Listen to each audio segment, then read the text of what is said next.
the next couple of minutes, we'll learn from each other. I do not consider myself a sage on the stage. To me, this is one big party, and we happen to be in the same building, so we're about to rock and roll. Now, if you wouldn't mind, if you think back to your time as a student, could you raise your hand if social studies was your favorite topic or subject? Okay. Thank God y'all made it into the category, right? Normally when I ask that question, less than 10% of the people raise their hands. Now we might discuss why that is. So today I'll be talking about the topic reclaiming legacy using family history to expand social studies education. Before I begin, I'd like to thank those who make my work possible and very fulfilling and enjoyable. That is the president of Texas A&M, President Welch, as well as my dean, Dean Miranda, the chair of my department, as well as Dr. Craig, Dr. Cheryl Craig, who is the head of my program. My wonderful colleagues, it's a small world. I'm meeting people who know people. I was just talking to Dr. Martinez, who knows Albert Bember. We'll talk about that later. That's another one of my friends. But most importantly, I want to thank the students. Because the students, as much as I think my lesson plans are the bomb and I come into class hyped up all the time, I learn just as much from them as they do from me. So let's get started. Very quick question. What histories would our students know if their family albums were treated like valuable primary sources? Lowenthal states that social studies disguises itself as what students should learn, but reveals itself as who students should become. So my research question set out this way. How can teachers effectively incorporate Black histories into social studies curricula through more empowering and engaging means? I don't mean just waiting on February. I don't mean just waiting on a particular holiday. I mean where it's interwoven throughout your pedagogical practices and through curriculum. So why is this relevant? One, all students deserve to see themselves in curriculum.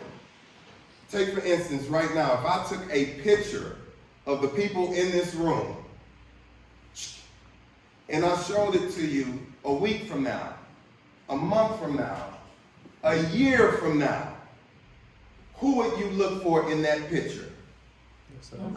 Yourself, right? But oftentimes, students can go a whole pre-K through 12 experience and not see themselves within the curriculum, within the textbooks, or not even mention or see themselves represented when the teacher speaks in front of them. Family histories offer nuanced and humanizing perspectives. Also, students learn to do history, not simply memorize history, right? And last but not least, power is discursive and dispersed. One of my favorite scholars, Foucault, speaks to this idea that power is not just beholden by one party or one entity, but it's dispersive. It's out here to be utilized and leveraged. And oftentimes, even in these spaces, I can tell you, as much as we have our challenges facing us, I would not be in this profession, this field, if I had a pessimistic outlook on the future. I'm here because I want to be here, but more importantly, because I have an optimistic viewpoint on what we can do, even amongst obstacles, challenges, and so forth. So what does the literature tell us?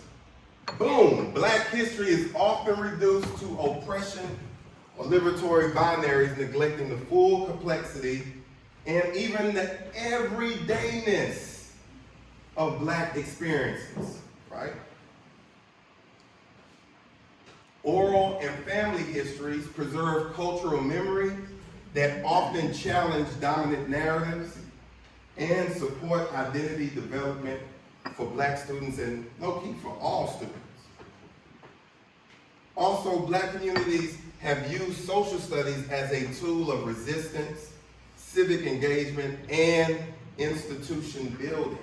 And we'll talk more to those examples as we continue. So the purpose of this study, to reframe Black history in social studies beyond these narratives of oppression and even martyrdom. If you think of the people, the Black historical figures within your textbook, even the first one you might have learned about in the United States, Crispus Attucks, gave his life up for the American Revolution. Hardly do you see a Black historical figure enter our history without somehow being or playing the role of martyr, right?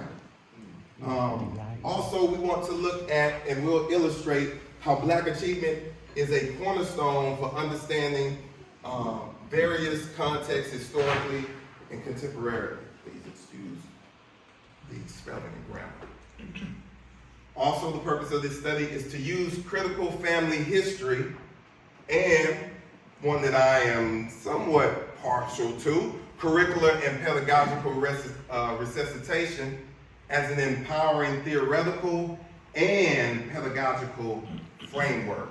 My idea behind curricular and pedagogical resuscitation is CPR, literally breathing breath back into a subject that many people believe is dead. Teachers rarely look at social studies as something that they have to teach. Often social studies is something that if they get to, great. If not, okay.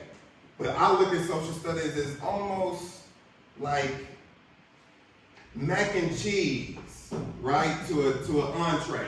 It might not be the steak, you know, or the potatoes like math and science is, but if you have a good scoop of mac and cheese, it'll make you rethink what was the MVP on that plate. The same way that social studies plays out within the classrooms when taught correctly. And last, to highlight youth and our elders as epistemic agents. UK's own Rory Sutherland, who does not his work does not reside within education, is really on consumer behaviorism. But he has this concept called the doorman's fallacy. And what he recognizes is that many of the hotels were removing the doorman and simply using an automated door. And what he came to find out is that the doorman was only was viewed in terms of one role, opening the door. However, when he did his research and he asked customers and patrons of hotels, he found out that the doorman was way more than just a doorman. He was a news reporter. He was a protector. He would hail a cab for people. And in the same way, I see that youth and our elders can be placed in very limited and constrained roles, where youth are looked at as always in preparation. They are future social participants and social actors versus being in their here and now. Also with elders, they can be looked at as just somebody who tells the kids to go back to the room, right? Turn off the TV, go do this and go do that. Or someone who, you know, quite honestly could be looked at as a human ATM. Well, no, these elders that we have within our family are actually providers and holders of wisdom and knowledge, often left out of our textbooks. So it's a two-way street here. Bam, let's go to our theoretical frameworks. Y'all with me? Yeah. Okay, there we go, we right. CFH, first of all, critical family history situates personal family stories within social political landscapes. And we use critical family history to build upon and to extend that using CPR, which revives Black experiences specifically in social studies through the body, by remembering, by placing actually placing bodies that have been erased or omitted, actually placing those back into the discourse. Spirit, which is often omitted or overlooked or looked at as being spooky or religious. But when you look at spirit, it can be an essence or a drive or a passion that people have for doing what they do. And then mind, how do you connect present day events and circumstances with what has happened historically? All right? So, the methodology here, autoethnography, and I cite the very own whose birthday it is today, Dr. Clark here, for his work that he did. Also, photo elicitation and artifact elicitation. And this is where you use photos and artifacts to elicit and bring forth more details, more of those inconspicuous things that can turn out to be really good insights. And here, our interview centered on one artifact and two family photos selected by Charles Thomas, aka Uncle Charles, aka Unc, right? And so one day I'm going to visit my uncle. It's actually during the pandemic. I walk into the house and I see my uncle in his closet. What's up, nephew? What's going on, Unc? How you doing, man? Hey, man, I want to show you something. And bam, let's see what he showed me. The first artifact that he brought out of the closet was this. It's a Wheatley High School yearbook cover, 1968. Now, Wheatley High School is a very, it's a legendary high school within the city of Houston. Back in segregation, it was one of the few schools, along with Jack Yates and others, that black youth could attend. My mother is one of 12 children. So you could just match. She went to school with my uncles and aunts went to school with the likes of Barbara Jordan, went to school with, who was the state representative, went to school with the likes of George Foreman, the heavyweight champion, and multiple other people that crossed that stage during graduation. So here he pulls this out, and their colors, their school colors are purple and white. So I'm asking, why in the world is the Wheatley cover black? He goes on to say, the reason my yearbook was black back in 1968 because it was Martin Luther King who got killed that year. It was April 4th, 1968. That's when, like I say, a whole turmoil was going on back then. JSU, Jackson State University, had a riot the year before in 1967. That's why the yearbook was black, because a whole lot of politicians got killed that year. This was the same year also that Robert Kennedy was assassinated. So it takes something as simple as a yearbook cover helped explain many of the things that happens in our textbook, in our history, but we normally do not consider our connection to it.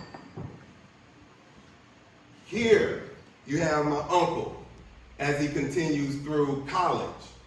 And here he is a running back for Tennessee State University. He would say, pardon me, big time, you already know where I'm going, the real TSU. My family, they always go back and forth about Texas Southern and Tennessee State. He says Tennessee State. Well, here, my uncle played against Grambling, and this is a post-game picture that he took where he states, we had one of the best quarterbacks at that time. His name was Eldridge Dickey. Down in Tennessee State, they used to call him the Lord's Prayer. I had won MVP that game. I got a watch because they were from the Budweiser company. So you can see here, my man right here, he has a vest, like my vest don't have nothing on this brother's right here. Budweiser vest, giving both my uncle and who my uncle called Big Boy right here, giving them both watches. And one of the interesting things about this, speaking about the spirit that students go through their educational journey, in high school, now in college. He said, you know what else, you know what else, nephew? Who's in the background? I look in the background. Here's my Uncle Ben. Right here. And then he said, look who else is there. I'm looking, I don't see anybody I recognize. Well, he was like, you can't see his face. He's like, but that's your cousin Larry right there. He said, man, they used to come up and visit me all the time. He said the football team would love when my mother would come because she would bring her home cooking. So these are things, again, right? How you can take someone in your family for granted, not knowing how much that they achieved. But just through a conversation, those things could be elicited. Let's go to the next one. Okay, so we had high school, college, and now professional. Let's see what he did for his career. Here, my Uncle Charles, number 49, should be right here. Kansas City Chiefs football team, 1975. Unc said right here, he, coach, would call me Charlie Red Shoes Thomas, because during that time, they would call him Billy Johnson White Shoes, Billy White Shoes Johnson. He would do this dance when he was scoring, if you know, right? I made a lot of friends like MacArthur Lane, Buck Buchanan, Emmett Thompson, Thomas, Otis Taylor. And he stopped. Otis Taylor even had a club at that time. Lord have mercy, Lord have mercy. Now what my uncle told me after that probably will go in the documentary, but will definitely not be published within the pages of Sage, right? That's a methodological choice if I ever had to make one. But here you can see even him having his red shoes on, being old so himself, right? Understanding just through his stories that he would tell me or he would say, now he had an artifact, evidence, historical proof to back up what he did and to uphold this reverence for who he is and how we see him within our family. So what did we discover? Right? Using CPR, breathing breath back into the body of social studies, remembering black figures erased from curriculum. So even when he brings up someone like Eldridge Dickey, who I had no idea about, Eldridge Dickey was the first African-American quarterback drafted in the NFL, in AFL. And as crazy as it seems, he was one of the best quarterbacks in college, but never played quarterback in the pros. They put him at wide receiver, right? So even the thing that the intelligence that is attributed to quarterbacks, that still is a narrative that goes on today, right? And also the multiple geospatial experiences. So my uncle, when I was talking to him, he was telling me about all of the teams that he played for, right? He played for the Miami Dolphins the year after they had their undefeated season. He even went forth and played with the Buffalo Bills with the O.J. Simpson, right? He would talk about how O.J. Simpson was good. Man, he was good, but he was cocky and arrogant too. He said he would be in the film room, the only one allowed to smoke a cigar while they're watching film. That's how good he was, right? So even how CPR remembers, connects bodies that have been left out. When he talks about family, or when he was talking about educators, or check this out, regular, ordinary people who did extraordinary things, to me that was beautiful. Next up, spirit, right? So here, the external, the family and the internal, the self-motivation elements of an educational path. I tell people, even my path to getting my PhD was one that was way more spiritual, mental, and emotional than it was academic. As we move forward, and also he talked about his internal self-motivation, because when someone came to recruit him at Phyllis Wheatley High School, they stated that he didn't know he was that small and stopped recruiting him. And he's like, man, I always wanted to show that coach that he didn't know what he was talking about. So this spirit of continuing on despite challenges. Also mind, right? this idea that we still have today. HBCUs versus PWIs. Which one is the best institution for black students to attend? That story, that narrative is still here. It was heightened, especially during Coach Primetime Deion Sanders' stint at Jackson State University as well, right? So these are things that we discovered that CPR helps to unearth and elicit. So with a student activity, all I simply do is, even with college students who are about to go on to be teachers, or I did this when I was a first grade teacher, would have them simply interview someone within their family. Interview them. Most times we just walk right past each other. If you're young, oftentimes you don't even know older people in your family, unfortunately, until it's too late. You didn't know them when they were springy, right? You might know them now when they're walking a little bit slow, right? But that reverence that they have can continue on. So I would have students interview someone within their family. You can align this with the NCSS, National Council for Social Studies themes, for instance, time, place, and continuity, so that it fits within what you're teaching. You're not outside the bounds. A scholar by the name of Abraham De Leon, who teaches at UTSA, talks about, as educators, researchers, we have to act like rats. You find rats everywhere they're not supposed to be, right? So he says, look in policy, look in law, look in curriculum, look in the community newspaper, look in all of these things so that you're not considered an outsider. Last but not least, Kendrick Lamar, a musical artist, has a song. Matter of fact, Kendrick Lamar is actually performing in London tomorrow. Big time music, hip hop superstar, has a song called Sing About Me. And I think this captures not only what the students get, but more so what the elders get. When the lights shut off and it's my turn to settle down, my main concern, promise that you will sing about me. Promise that you will sing about me. I think that that's a cry to not let my living be in vain.